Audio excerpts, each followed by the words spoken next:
Muy bien, mis queridos, vamos al texto bíblico, Romanos capítulo 6, versículos 8 al 10. Dice así: Mas Dios muestra su amor para con nosotros, en que siendo aún pecadores, Cristo murió por nosotros. Pues mucho más, estando ya justificados en su sangre, por él seremos salvos de la ira. Porque si siendo enemigos fuimos reconciliados con Dios por la muerte de su Hijo, mucho más estando reconciliados seremos salvos por su vida. Hay muchas ideas en este texto. No voy a comentar todas, pero voy a extraer algunas y vamos a ver el mensaje bonito que Dios quiere traer para tu vida. Porque te digo una cosa, mira. Los mensajes bíblicos no son solamente para ser expuestos hacia el aire. Los mensajes bíblicos tienen como propósito llegar a tu corazón. Dios te habla a ti porque te conoce mejor que nadie. Tu vida está en las manos de Dios como un pajarito está en las manos de un ser humano. Él conoce tus sueños, tus planes, tus ilusiones, tus fracasos, tus desilusiones. Él conoce, sabe que te casaste tratando de ser feliz, queriendo ser feliz y hoy día tu hogar está destruido. Él sabe que estás sintiendo en tu corazón que el amor se está terminando, se está acabando. Tú amas a los hijos que tienes, no quisieras que el hogar se destruya, pero el hogar está ahí cuesta abajo. ¿Qué hacer? Ahí el Señor tiene su palabra y cada mensaje tiene como propósito llegar a tu corazón, abrirte los ojos, mostrarte la salida, porque para todo hay salida. No desesperes. Este problema que estás viviendo, sea de la naturaleza que fuere, también pasará. Entonces, voy a comentar el texto. Dice así: mas Dios muestra su amor para con nosotros. Dios muestra su amor. Dios no solo declara su amor, porque declarar el amor es la cosa más fácil. El muchacho le dice a la chica: oh, yo te amo, mira, yo podría hacerte una corriente para el cuello agarrando las estrellas del cielo. Yo por ti sería capaz de nadar a través del océano Atlántico porque tú eres lo más precioso en mi vida. Y pues las chicas creen. Pero eso no es amor. Yo no digo que el amor no se exprese de manera bonita. No estoy diciendo que el amor no se expresa con una flor, con un chocolate, con un helado, con una música. Todo eso es parte del amor. Pero el amor no se queda ahí. El amor va más allá. El amor se demuestra. El amor se expresa en la vida práctica, en las acciones. Cuando tienes que levantarte a las 2 de la mañana y caminar 5 kilómetros a pie para comprar remedio para la esposa que está enferma, eso es el amor. Cuando tienes que dejar de comer un pan para dar a la persona que amas, eso es el amor. Tú ya imaginaste si Jesús desde el cielo mirase a la tierra. Todos nosotros estábamos perdidos porque dice la Biblia que la paga del pecado es la muerte. Y todos nosotros habíamos pecado, estábamos condenados a morir. Ahora desde el cielo Jesús nos mira a la tierra y dice: ay, hijitos, qué pena que ustedes han pecado, pero yo quiero que sepan que les amo. Y nos hubiera cantado un himno bonito de amor y se hubiera quedado ahí de brazos cruzados. Y nosotros aquí caminando hacia la muerte. ¿Qué amor sería ese? Pero ¿qué dice el texto bíblico? El amor de Dios se muestra, mas Dios muestra su amor para con nosotros. ¿Y cómo mostró su amor para con nosotros? En que siendo pecadores, porque se supone que el pecador solo merece la muerte. El pecador no merece nada. ¿Por qué? Porque el pecador es pecador porque quiso. Es pecador porque se separa de Dios voluntariamente. Es pecador porque escoge sus propios caminos de muerte. Hay camino que al hombre le parece derecho, pero su fin es la muerte.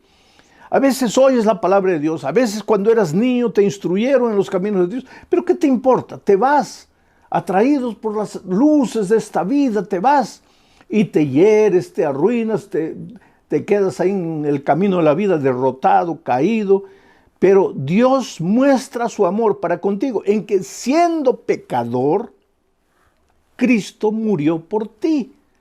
Siendo pecador, no mereciendo, Cristo murió por ti. Ahora, esta expresión, Cristo murió por mí, es una expresión fácil de ser dicha, pero mucha gente no entiende lo que significó de Cristo morir por nosotros. ¿Qué significa eso? Y te lo voy a explicar de alguna manera usando ilustraciones en este momento. Vamos a decir que yo tengo un hijo pequeñito y tengo un vaso de cristal precioso. Yo le digo, hijito, tú puedes jugar con lo que quieras, tú eres libre, pero no toques el vaso de cristal porque es precioso y es caro. Pero voy a hacer un trato contigo. Mira, si tú tocas ese vaso de cristal, si tú lo quiebras, yo te voy a dar una palmada en la mano, ¿entendiste? Y mi hijito me mira y me dice, sí, papito. ¿Qué te dije? Que si yo toco el vaso de cristal, lo quiebro, tú me vas a dar una palmada. Entonces, ¿estás de acuerdo? Sí, papito. Te prometo que no lo voy a quebrar. Bueno, yo me voy y cuando regreso encuentro que mi hijo tocó el vaso, lo quebró, está añicos ahí en el suelo, hecho pedazos. Cuando mi hijito me ve, ¿qué es lo que piensa inmediatamente? ¿Qué es lo primero que piensa? Ahora viene el castigo, porque yo tengo un trato. Y sus ojitos brillan y me mira como diciendo, papito, perdóname. Bueno, cuando él dice, papito, perdóname, ¿qué es lo que está queriendo decir? Papito, no me pegues, no me castigues. Y yo lo veo, pues sí, siento compasión por mi hijo. Y le digo, está bien, hijito, no te voy a hacer nada. Estás perdonado, yo te perdono, puedes irte. Y él se va feliz. Ahora yo te hago una pregunta. ¿Yo perdoné a mi hijo, sí o no? Claro que sí. Pero ese perdón es un perdón humano. Porque, ¿qué me costó a mí perdonar? Nada. ¿Cuánto me costó? Nada. ¿Qué hice para perdonar? Nada. Simplemente dije, hijito, ya bien, estás perdonado, puedes irte. Qué fácil es perdonar de esa manera. Pero con Dios el perdón no es así. ¿Y por qué no es así? Simplemente porque Dios es Dios y su palabra es eterna. Sécase la hierba, marchítase la flor, pero la palabra de Dios dura para siempre. Entonces, ¿qué dice la palabra de Dios? La paga del pecado es la muerte. O sea, el resultado del pecado es la muerte. La consecuencia del pecado es la muerte. En otras palabras, si tú pecaste, pues vas a recibir la muerte como consecuencia de tu pecado. Ahora, la Biblia dice también que todos nosotros hemos pecado. No hay justo ni siquiera uno. Desde la cabeza hasta los pies, dice Isaías, todo en nosotros es llaga pecaminosa. Estamos perdidos. Y la paga del pecado es la muerte. Pero ¿qué pasa? No queremos morir. Hemos pecado, merecemos la muerte, pero no queremos morir. Entonces levantamos los ojos al cielo y decimos, ay, Dios mío, perdóname. Cuando le decimos, Dios mío, perdóname, ¿qué es lo que le estamos queriendo decir? En otras palabras, le estamos diciendo, Dios mío, he pecado, merezco morir, pero no quiero morir, por favor, perdóname. Ahora, si Dios fuese hombre, ¿qué nos diría? Está bien, hijito, te perdono, puedes irte. Pero Dios no es hombre, es Dios, su palabra es eterna. Y si dijo que la paga del pecado es la muerte, pues la paga del pecado es la muerte. Y si nosotros pecamos, pues tenemos que morir, pero no queremos morir. Y Dios tampoco quiere que muramos, porque Dios nos ama, querido. Tú eres precioso a los ojos de Dios. No importa quién seas, no importa cómo vivas, no importa cuán deformado está tu carácter. Tú eres precioso a los ojos de Dios y Dios no quiere que mueras. No quiere que muramos. Entonces, ¿qué hace Dios? Ahí entra la figura, la persona maravillosa de Jesucristo. Jesucristo allá en el consejo divino con el Padre, con el Espíritu Santo, dijo, Señor, espera. Todos los hombres pecaron, están condenados a morir, todos van a morir. Y otra digo, abro paréntesis para decirte, esa muerte no es una muerte instantánea. No es que pecaste, moriste, no. Porque si fuera una muerte instantánea, sería hasta una bendición. ¿Cómo una bendición, pastor? Claro, porque si mueres, ya moriste, ya no sabes nada, los muertos nada saben. Entonces, ya no sufrirías, ya no derramarías lágrimas, ya no padecerías, ya no verías a tus hijos muriendo, a tus seres queridos muriendo, ya no, ya estás muerto. Pero la muerte, la paga del pecado que es muerte, esa muerte no es instantánea, es una muerte lenta, Es una muerte dolorosa, vas muriendo cada día lentamente, mueren tus hijos, mueren tus sueños, mueren tus planes. ¿Cómo mueren tus hijos? Mueren en las drogas, en los vicios, en la promiscuidad. Muere tu matrimonio, vas muriendo, muriendo. Llega un momento en que te paras en la vida y dices, ay Dios mío, ¿para qué vine al mundo? No quiero seguir viviendo, mejor me muriera. Y hay gente que en momento de desesperación agarra un revólver y se da un tiro porque ¿qué vida es esa? Eso es una vida de infierno. Está muriendo porque la paga del pecado es la muerte. En gerundio vas muriendo lentamente hasta que finalmente un día mueras, pues la vida eterna. Pero resulta que no queremos vivir, no queremos morir esa muerte, queremos vivir. Y le pedimos perdón a Dios, Señor, no queremos morir, por favor, haz algo por nosotros. Ahí viene el hijo y le dice al padre, Padre, los hombres están condenados a muerte, van a morir, pero yo voy a ir a la tierra como hombre, como hombre. No es que voy a dejar de ser Dios, tampoco me voy a disfrazar de hombre, pero voy a ir como Dios hombre. Y es por eso que la persona de Jesús nació de la Virgen María. Y entonces vino con carne, con hueso, con nosotros, sintió lo que tú sientes. ¿Ah? Tuvo hambre, tuvo sed, tuvo cansancio, durmió, se levantó, fue un ser humano, pero seguía siendo Dios, nunca dejó de ser Dios. Pero tampoco fue un ser humano más o menos humano, no, fue completamente humano como tú y como yo. Y él en la tierra fue tentado en todo. La Biblia dice que fue tentado en todo, pero sin pecado. Y yo digo más, él fue tentado más que nosotros somos tentados. ¿Cuál es la peor tentación que tú has pasado en tu vida? La peor de las peores. Bueno, Jesús tuvo esa y peores tentaciones. ¿Pero cómo? Te voy a explicar. ¿Te acuerdas cuando el diablo fue a buscar a Jesús en el desierto? ¿Qué le dijo? Si eres hijo de Dios, haz esto. Si eres hijo de Dios, haz esto. Si eres hijo de Dios, ¿por qué? Porque Jesús, además de tener las tentaciones que nosotros tenemos, tenía una tentación que nosotros no podemos tener. La tentación de probar que era hijo de Dios. Tú y yo, ¿qué vamos a probar? No tenemos, porque no somos Dios.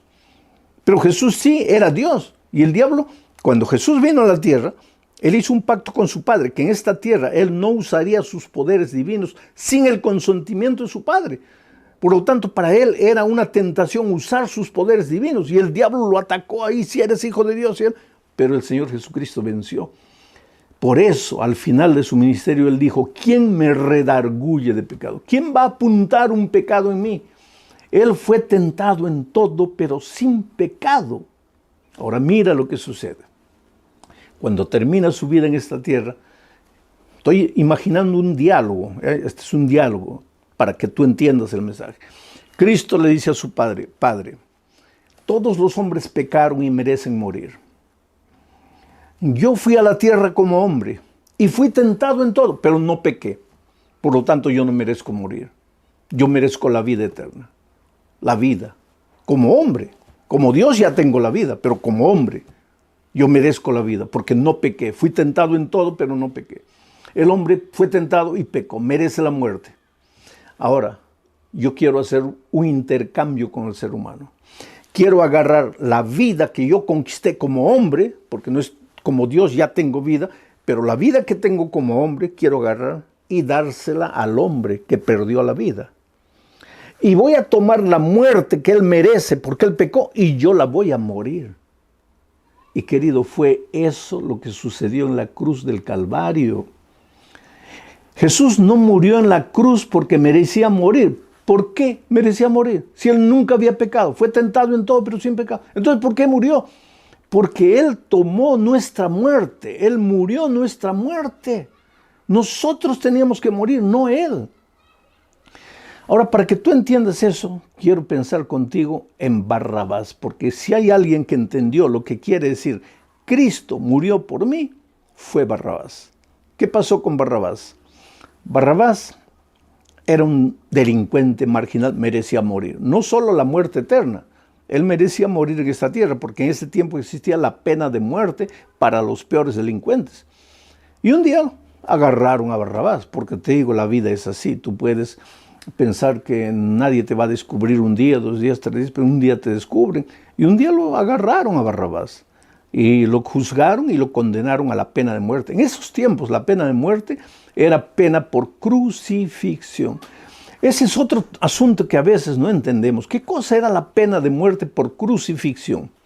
Se agarraba al hombre, se llamaba al carpintero, se le hacía una cruz con las medidas del delincuente, porque si el delincuente medía 2 metros, no lo podían clavar en una cruz de 1,50, ¿te das cuenta? Entonces el carpintero le tomaba las medidas al delincuente y le preparaba la cruz. Entonces, llegaban a la montaña, colocaban al delincuente ahí y le clavaban las manos y los pies. Y después levantaban la cruz. Y con el peso del cuerpo, las carnes del delincuente se rasgaban. Ahora, él no moría instantáneamente. ¿Por qué? Porque pues, si le clavaran el clavo en el corazón, tal vez ahí muriese instantáneamente. O en el pulmón, o en el riñón, o en la cabeza. Pero las manos y los pies no son puntos vitales. Por lo tanto, el delincuente se quedaba clavado en la cruz. Y dependiendo de la resistencia de él, podía quedar 1 día, 2 días, 3 días, 4 días. No le daban comida para nada. La ley permitía solo de vez en cuando mojarle los labios con un poco de vinagre. Ahora, la gente abajo, la gente miraba la crucifixión y yo creo que ahí había muchas víctimas de los delincuentes. Y esas víctimas levantaban los ojos a la cruz y le decían: maldito, tú me robaste, tú mataste a mi hijo, ahora paga ahí, sufre, tú mereces sufrir. Y el pobre delincuente pues moría ahí. Era una muerte terrible. Llegaba un momento en que el pobre ya no aguantaba el dolor, el sufrimiento, ¿sabes? Porque de día el sol salía, lo quemaba ahí. Y como estaba sangrando, las moscas venían, se le posaban en la cara. Y de noche, el viento helado de la noche lo castigaba como un látigo. Llegaba un momento en que el pobre delincuente ya miraba abajo a los soldados y le decía: ya, por favor, mátenme, mátenme, no quiero más vivir, mátenme. Pero la ley no permitía matarlos. Solo lo bajaban de la cruz cuando él moría. Entonces era una muerte cruel, una muerte programada para los peores delincuentes. Y Barrabás era uno de ellos. Y cuando lo prendieron, pues le tomaron las medidas, le prepararon la cruz. Pero ese mismo día, ¿qué coincidencia? Coincidencia no, querido. Todo estaba en el programa divino de salvación. Ese día tomaron preso al Señor Jesucristo, lo juzgaron y lo condenaron a la muerte de cruz, a la peor de las muertes. ¿Qué había hecho Jesucristo? Nadie. Había curado leprosos, había devuelto la vista a los ciegos, había resucitado muertos, había alimentado multitudes. ¿Qué delito había cometido él? Entre los 10 juicios más injustos de la vida, hay un libro titulado así, está el de Jesucristo. Nunca se le probó nada para matarlo, para crucificarlo, y lo condenaron injustamente. La ley judía decía que nadie podía ser condenado, juzgado después de las 6 de la tarde. A él lo juzgaron de noche. Cometieron injusticia tras injusticia y finalmente lo condenaron a la pena de muerte. Entonces tú conoces la historia de Pilato. Pilato esa noche, la esposa tuvo un sueño y le dijo: mira, al despertar Pilato, cuidado con ese inocente, es una víctima, no te atrevas a manchar tus manos de sangre. Y Pilato tuvo miedo. Recibió el llamado del Espíritu, no respondió, endureció su corazón, pero recibió el llamado del Espíritu Santo y tuvo miedo. Y entonces ese día era fiesta y se acostumbraba a soltar a un preso. Y él dijo: ya sé, voy a ir delante de la multitud, voy a colocar a Jesús, que no les ha hecho nada, y a Barrabás, que ha hecho tanto mal para la gente. Y les voy a decir: en días como hoy soltamos a un preso. Yo tengo 2 aquí. ¿A quién quieren ustedes que suelte? Y yo estoy seguro que todos van a pedir que crucifique a Barrabás y que suelte a Cristo, porque Cristo no les ha hecho nada. Y pues ahí fue Barrabás y dijo: en días como este soltamos a un preso, ¿a quién quieren ustedes que suelte?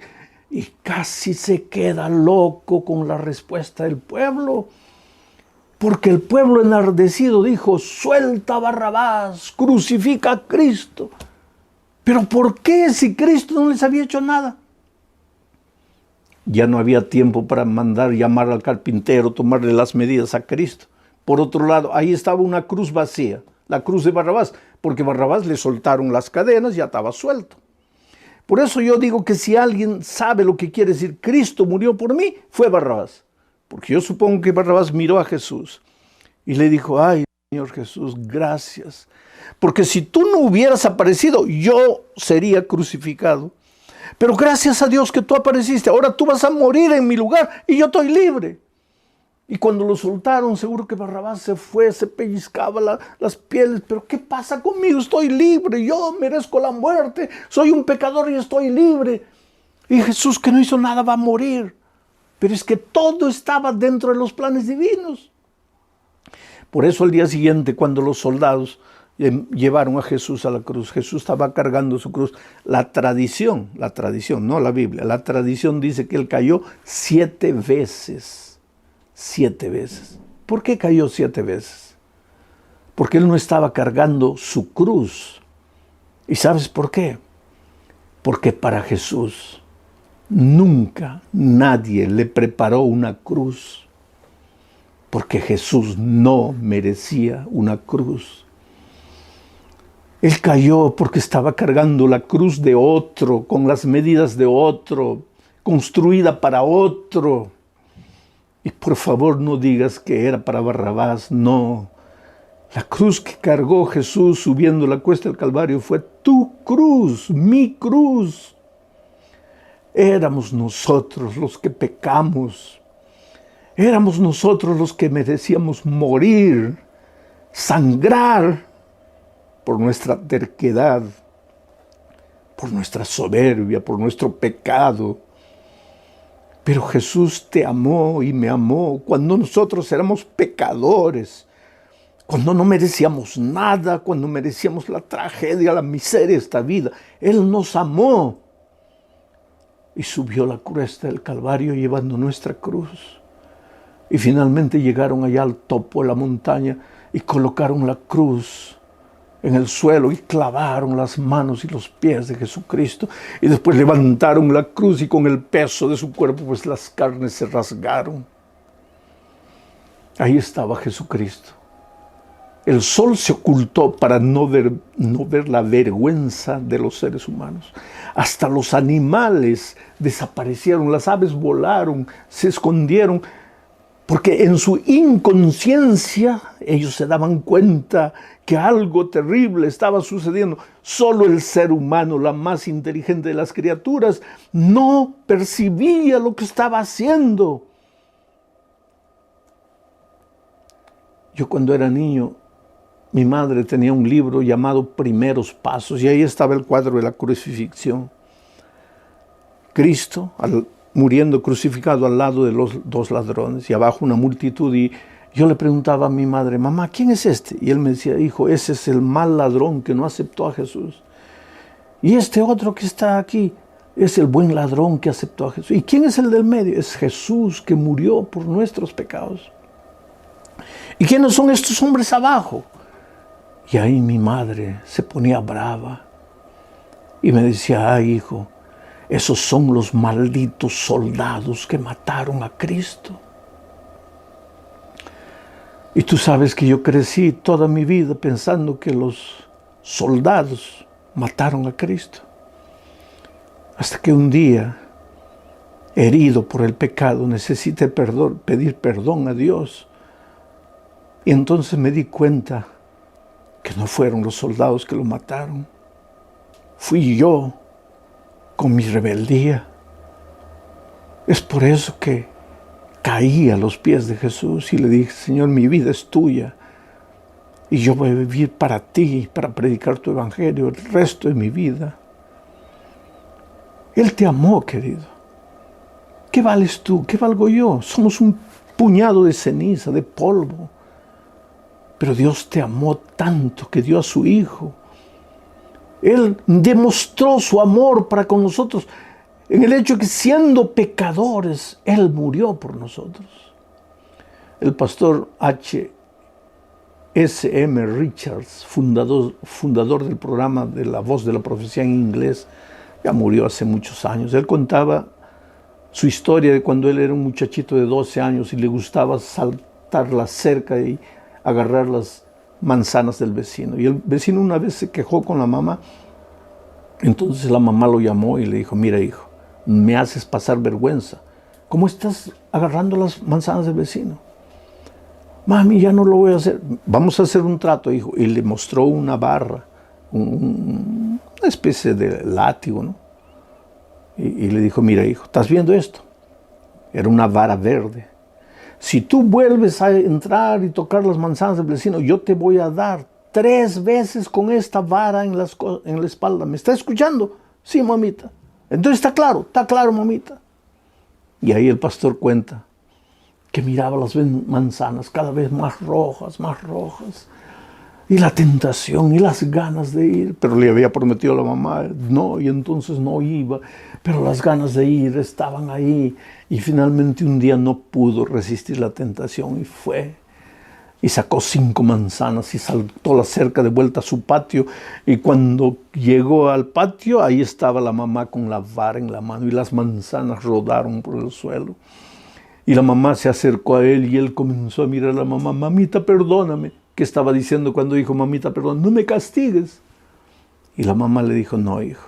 Nosotros teníamos un trato. Si tú tocabas más las manzanas, yo te daría 3 veces con esta vara en la espalda. Ahora ven. Y él vino llorando. Mamita, por favor, perdóname. Mamita, tú me amas, tú eres mi mamá, ¿por qué me vas a castigar, mamita? La mamá le preguntó, ¿no quieres recibir el castigo? No, mamita. ¿Pero hubo pecado? Sí, mamita, pero perdóname. Pero nosotros teníamos un trato. Sí, mamita, pero perdóname. Bueno, hijo, yo te amo. Y porque te amo, voy a hacer otro trato contigo. Tú robaste las manzanas. Tú mereces el castigo, pero yo te amo. Y porque te amo, en lugar de tomar la vara y te dar 3 veces a ti, toma tú la vara y golpéame 3 veces a mí. Hubo pecado, tiene que haber consecuencia, pero tú no vas a sufrir, yo voy a sufrir la consecuencia.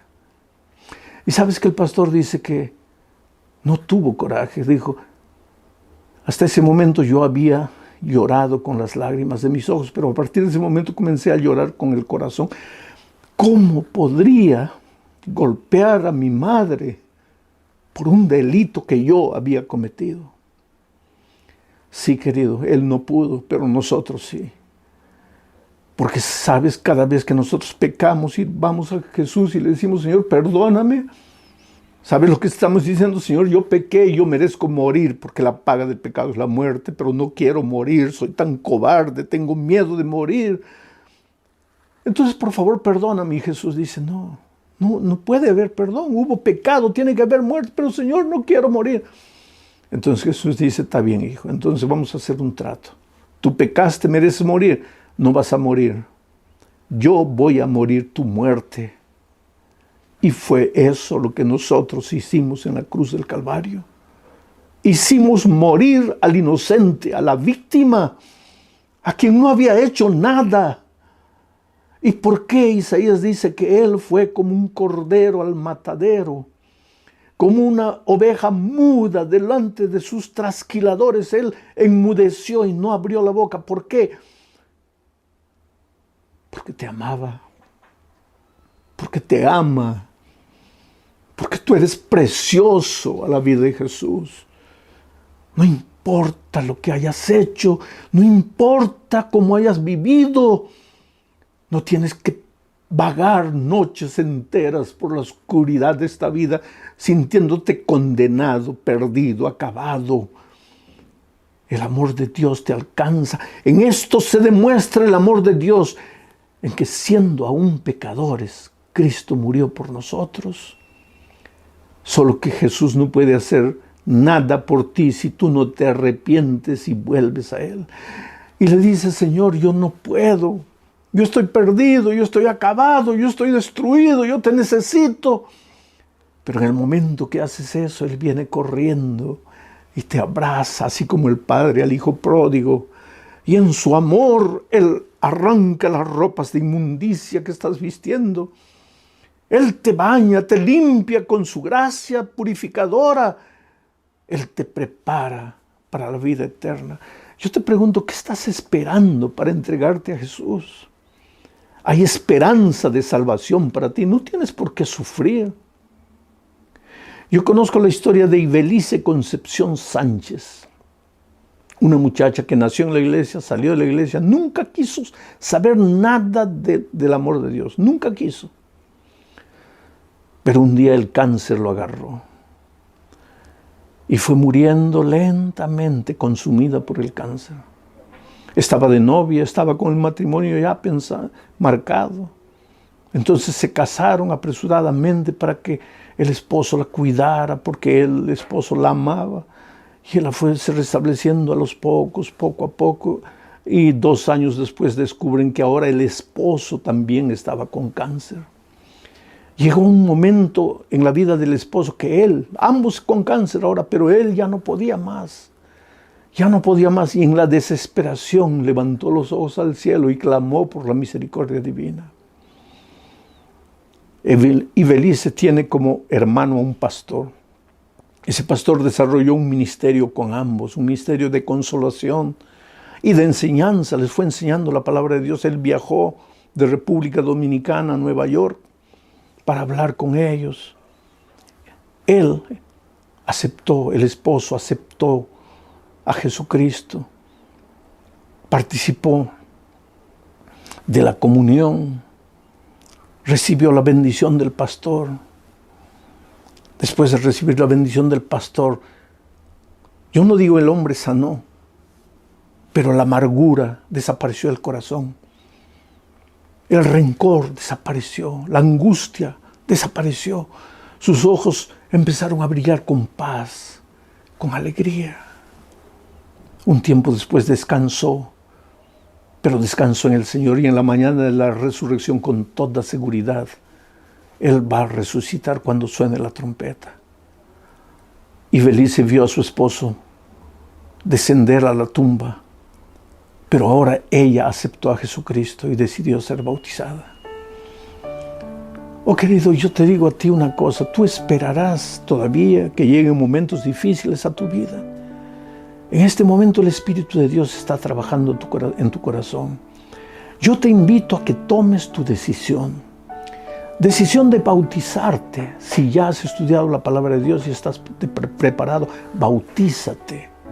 ¿Por qué, pastor, tengo que bautizarme? Porque cuando tú te bautizas estás muriendo la muerte de Cristo. Pablo dice eso. ¿No sabes que cuando nos bautizamos en la muerte de Cristo? ¿Qué quiere decir ser bautizado en la muerte de Cristo? Es que tú pecaste, mereces morir, tienes que morir. ¿No quieres morir? Ve a Cristo. Cristo muere por ti. Pero para que la muerte de Cristo te sirva, tú tienes que bajar a las aguas del bautismo. Porque cuando te bautizas, mueres la muerte de Cristo. Ahora, si no quieres bautizarte, la muerte de Cristo no te sirve para ti. La muerte de Cristo solo te sirve si tú aceptas la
la muerte de Cristo solo te sirve si tú aceptas el bautismo. Ah, pastor, pero no quiero bautizarme. Entonces vas a tener que morir tu muerte, tu propia muerte de dolor, de sufrimiento. Ah, pastor, pero no quiero morir. Entonces ve a Jesucristo y muere la muerte de Cristo, que es el bautismo. Es por eso que tienes que bautizarte. Cristo ya sufrió por ti, ya murió por ti. Ya fue vilipendiado, azotado terriblemente por ti, pero ahora tienes que tomar la decisión. Por eso la Biblia dice, hoy es el día de buena nueva, hoy es el día de salvación. Y donde estás tú, estás sintiendo la voz de Dios en tu corazón. Él te está llamando. Ven a Jesús, ábrele tu corazón, expresa tu deseo de bautizarte al amigo que está a tu lado, a través del internet, a través del teléfono, expresa tu deseo de bautizarte. Y si todavía eres una persona que está conociendo la palabra de Dios, expresa tu deseo de seguir estudiando la palabra de Dios. Pero recuérdate que hoy es el día de buena nueva, hoy es el día de salvación.